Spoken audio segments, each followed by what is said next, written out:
Hello friends, welcome to my channel Preeti's world में आपका स्वागत है। फ्रेंड्स, मैं आज आपको एक बहुत ही प्यारे प्लांट के बारे में बात करूंगी जो कि सर्दियों में हमें बम्पर फ्लावरिंग करके देता है। वो है कलांचो का प्लांट। फ्रेंड्स, ये हमारे पास देसी कलांचो है। ये सारे प्लांट्स लास्ट ईयर के ही हैं। ये कई सालों से मेरे गार्डन में बने हुए हैं। और एक ये है हाइब्रिड वाला जो मैं 2-3 महीने पहले लाई थी कहीं से, एक छोटी सी टहनी, और अब ये चल गई है। इस साल शायद ये फ्लावरिंग ना करे, पर इससे भी मैंने एक छोटा सा पॉट दे दिया है।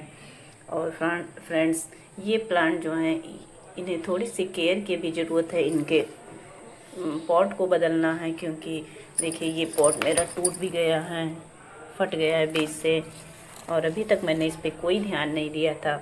इसे मुझे नवंबर से पहले ही से अच्छे से इसको रिपोर्ट कर लेना चाहिए था, पर मैं इसको नहीं कर पाई। तो मैं अब तो ज़रूरी हो गया है इसे मैं दूसरे पॉट में करूं, और इसे चौड़े मुंह वाले पॉट में करना चाहिए, क्योंकि ये बढ़ता है काफ़ी लंबाई में नहीं, पर ये साइड से बहुत बढ़ता है। इसमें ब्रांचेस नहीं आती है नए, तो इसलिए मुझे इसे नई खाद मिट्टी देनी है और दूसरे बड़े से पॉट में मतलब जिसमें है उससे बड़े पॉट में मुझे इसे शिफ्ट करना है।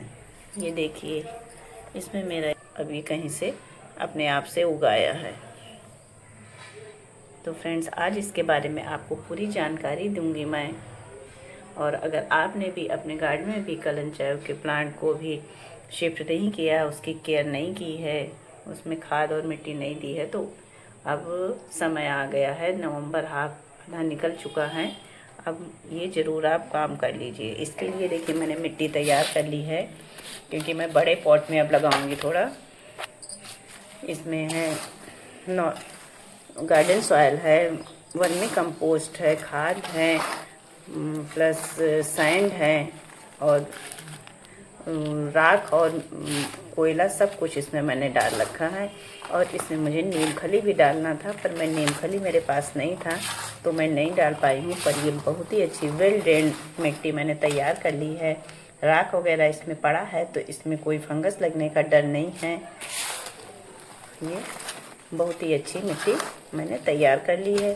अब मैं सबसे पहले अपने प्लांट्स में जो ख़राब पत्तियां हैं या कोई नया कुछ उग आया है दूसरा प्लांट, तो उसे मैं निकाल के साफ़ करूँगी। फिर मैं देखिए पत्तियां बहुत ख़राब हो गई हैं, ये सब फंगस करेंगी, तो इन सबको बस साफ़ करके मैं इसकी रूट को बिल्कुल भी डिस्टर्ब ना करते हुए मैं इसे बस एज इट इज़ शिफ्ट कर दूंगी। बस इसमें मिट्टी खाद की मात्रा बढ़ाते हुए, पॉट को बड़ा करते हुए बस मुझे शिफ्ट करना है।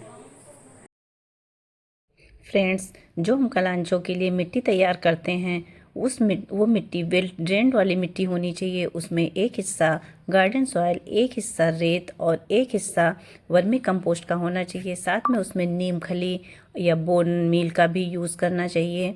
तो फ्रेंड्स देखिए, मेरी मिट्टी वैसे तो बहुत ही वेल ड्रेन्ड मिट्टी बनी है। रेतीली मिट्टी ही इसके लिए सही होती है, जैसे कि मैंने बनाई है।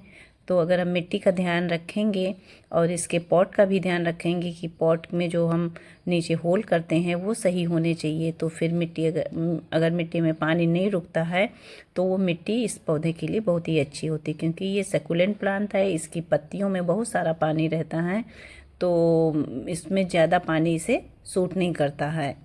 फ्रेंड, दो पॉट मैंने इस तरह से रिपोर्ट कर दिए हैं, और सारे प्लांट्स को मैंने करके इकट्ठा करके इन दोनों पॉट में शिफ्ट कर दिए हैं। अब ये दो और बचते हैं, तो इनको मैं इसे भी करती हूँ रिपोर्ट।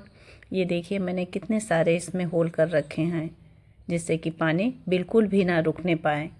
अगर पानी नहीं रुकेगा तो ये पौधा बहुत अच्छे से सरवाइव करता है।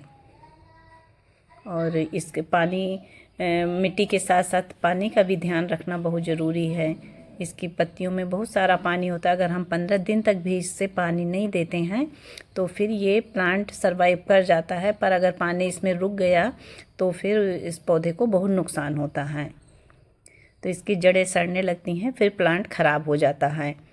और अगर जब हम पानी देते हैं तो इस बात का ध्यान रखें कि हम पत्तों के ऊपर से ना दें, क्योंकि वो फिर जमा हो जाता है और पत्तियों में सड़न पैदा कर देता है। इस तरह से प्लांट बिल्कुल ख़राब हो जाता है। तो सबसे पहली बात, इससे ओवर वाटरिंग से बचना चाहिए।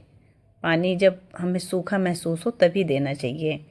और पॉट भी इसका, हम छोटे पॉट या बड़े पॉट दोनों में ही अच्छे से चलता है, पर थोड़ा खुले मुख वाला होता है तो इसमें नई नई पौधे बनते रहते हैं तो ये पूरा पॉट भर जाता है। तो चौड़े मुख वाले पॉट इसके लिए ज़्यादा सही रहते हैं मेरे हिसाब से। और इसकी सनलाइट की बात करें कि इसे कितनी रोशनी चाहिए, तो जो देसी कलांचो होता है वो तो पूरे दिन भी धूप में हम रख सकते हैं, वो पूरे दिन की धूप सहन कर लेता है। पर जो हाइब्रिड होता है उससे 3-4 घंटे की धूप ही पर्याप्त होती है।